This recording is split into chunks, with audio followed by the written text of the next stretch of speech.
Good day, Black Sheep. Slightly different video today, kind of on a request regarding our use of combined arms. For those that don't know, combined arms is a separate module that you do have to buy from Eagle Dynamics, but it does have some really good features that you can utilize, and I think we are going to have a lot of fun with it on our servers for a few different reasons, because it gives us a little bit of role-playing ability as well as some ground attack options as well. But what a lot of folks don't realize is with servers like this that we have where the map is set up to map only. For example, here's what the map looks like as a pilot. Um, there's nothing on here unless you know, that's it. This is what you get. This is all you got. So you have to do all your manual navigation. There's a few different things on here that I've drawn in just for aids and things like that. But if I have combined arms, um, you'll have a couple slots available to you. Tactical commander, I may even put some of the observer JTAC positions in so you can just drive stuff. So this is what you see. So this is going to give us the ability to have somebody online on the server that can act as an ATC, for example, um, or even just targeting things that are with artillery. But probably the most fun is actually being able to drive some of the Jeeps around.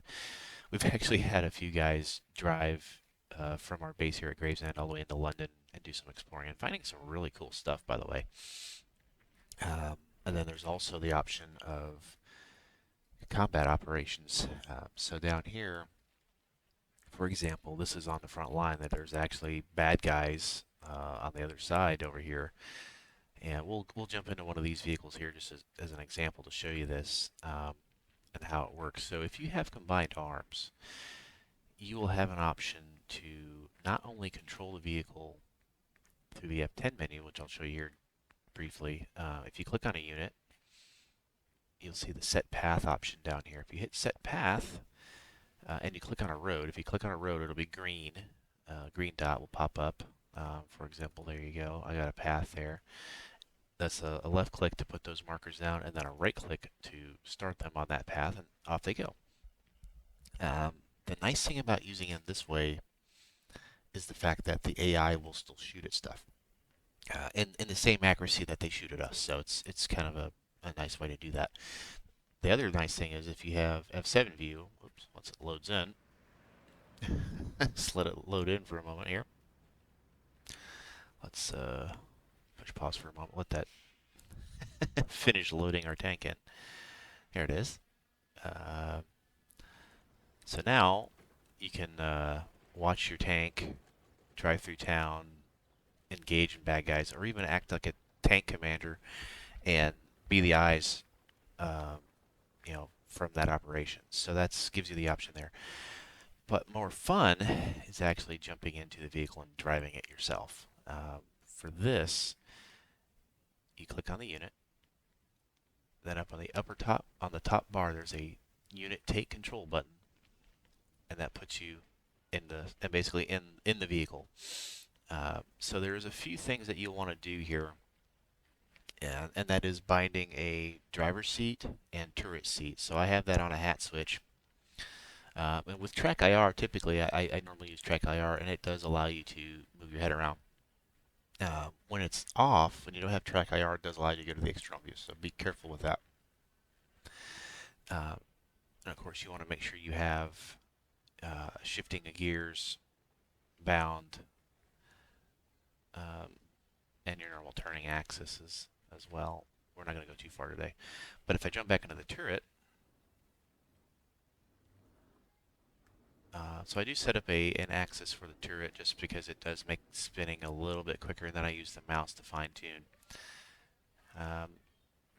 So you want to set up a rangefinder binding as well, and that will allow for more accurate shots. So you can range it.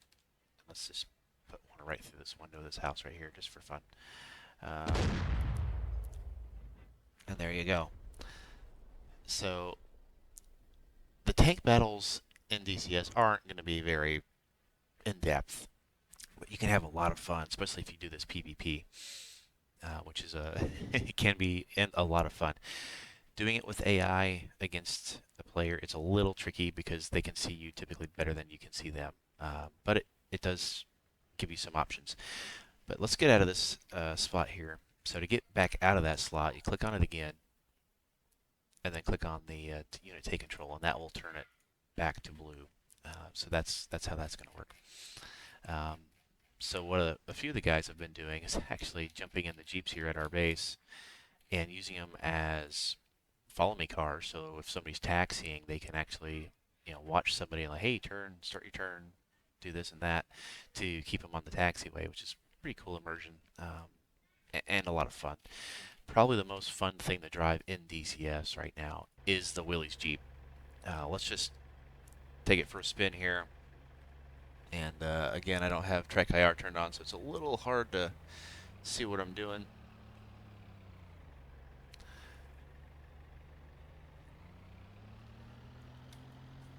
See if I can not run in the barriers here. But you can literally go for a drive. One thing I would recommend doing is if you have barriers to go through, let the AI do it.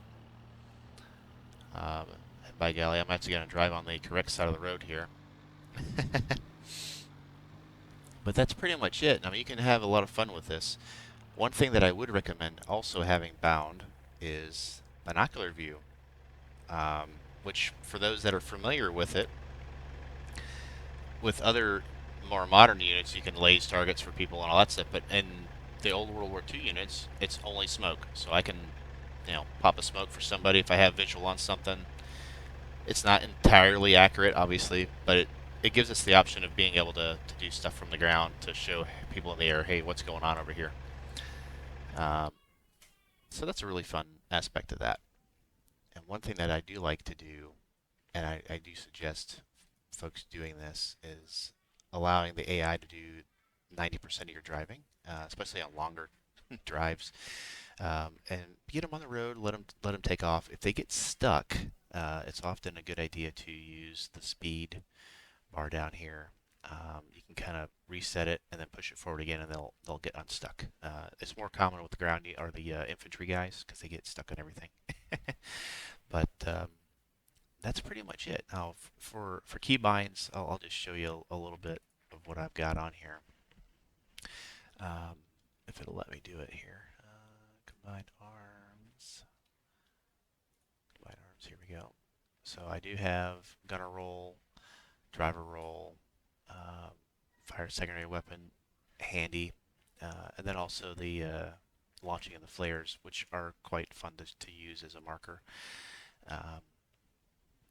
Rangefinder is what you're going to want to use for the main weapon, so when you're firing, it's actually reasonably accurate. It's a little different with the World War II assets that we're going to be using compared to the modern ones, but that's the majority of it. I mean, I've had a few folks asking about what type of hardware to use. I really like the X56 HOTAS for driving the vehicles because I can use the throttle knob and the little thumb roller on the top as a steering wheel and do everything else with my left hand.